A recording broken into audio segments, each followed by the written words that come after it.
Imagine being 17, lonely and bored. But right now, your hands hold the fated key to blow the gates of hell wide open. You don't need guns, no masks, just one simple click to seize control of the greatest minds on this planet. Elon Musk, Bill Gates, Barack Obama, they are no longer giants. On your screen, they are just mindless wooden puppets waiting for orders to dance.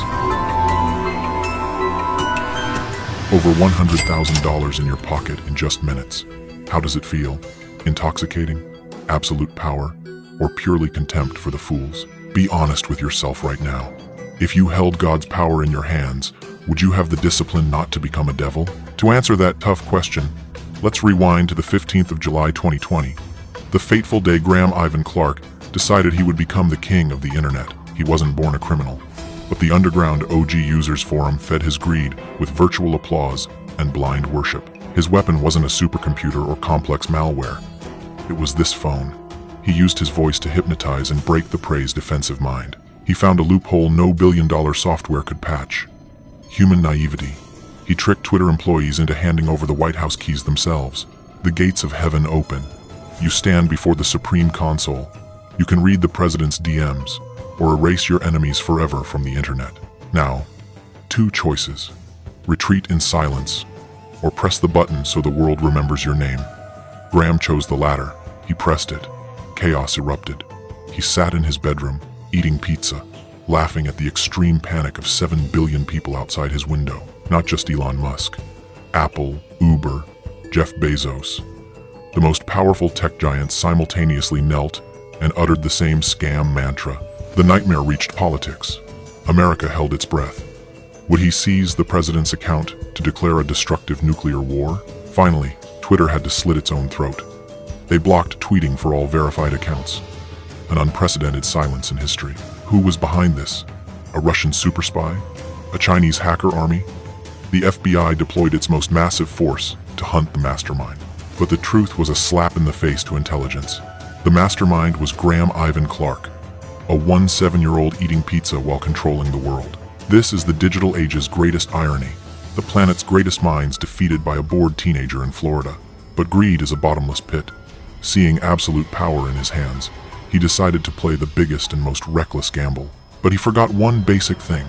He left traces everywhere. Discord, blockchain, all recorded the digital fingerprints of his arrogance. But to understand how you did it, we must rewind time, diving straight into the darkest nooks of the underworld. Welcome to OG Users, the digital black market where kids trade souls and identities like cheap toys. Here, money isn't everything. Power is measured by handle length. Names like @6 or @W are worth more than a human life. Starting your career, you were a master of SIM swapping SIM cards to hijack phone numbers and steal identities. But your ambition was bigger. You allied with Kirk and Rolex on Discord, who also craved the power of God mode. You started hunting, not on servers but on LinkedIn. You looked for naive Twitter employees working from home due to the pandemic. You picked up the phone.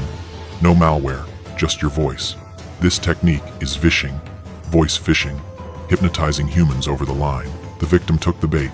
The tired Twitter employee typed their password and 2FA code into your sweet fake website. The gates of heaven opened. You officially accessed the admin panel, Twitter's most powerful internal tool, also known as God mode. Here, you are God. You can read private messages, change emails, disable security for anyone, even the US president. At first, you just wanted to sell handles. But seeing the power in your hands, greed urged you to play the biggest gamble in history. You shifted targets to the planet's richest. You drafted the scam message and hit tweet on Elon Musk's account. The world took the bait. You watched the Bitcoin balance skyrocket, the supreme thrill of robbing a bank without a gun.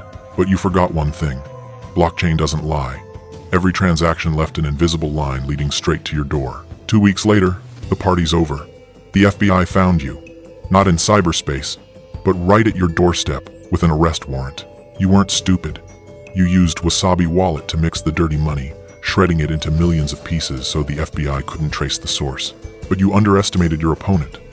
Modern blockchain analysis is like a hellhound. It smells your money even after it's been laundered. The fatal flaw wasn't in the code, but the mouth.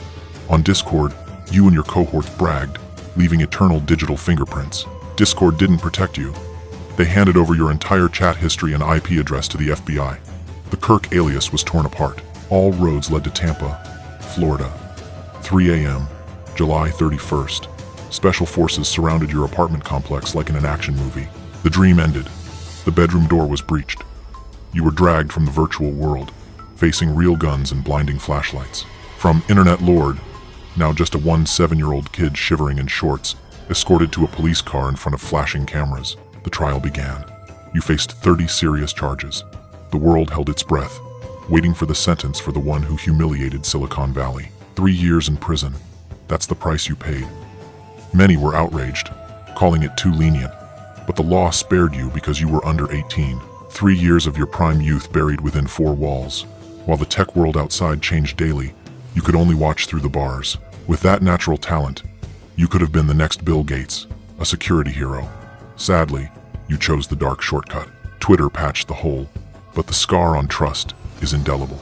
You proved $1 billion system is only as strong as the humans operating it. And don't forget the innocent employees you tricked. Their careers collapsed, their lives ruined just to serve your ego. The future is scarier. With AI, new-gen hackers can clone anyone's voice to scam without needing acting skills like you. Now, look in the mirror again. If tomorrow you found $1 million loophole, what would you do? Report it or exploit it? The line between genius and criminal is paper thin. The only difference lies not in skill, but in the choice of conscience. Don't let naivety kill you.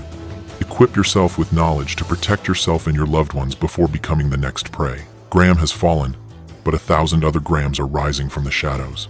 The cybersecurity war is an eternal loop with no end. The next enemy won't use psychological tricks. They will use quantum computers to break every digital lock of humanity in a split second.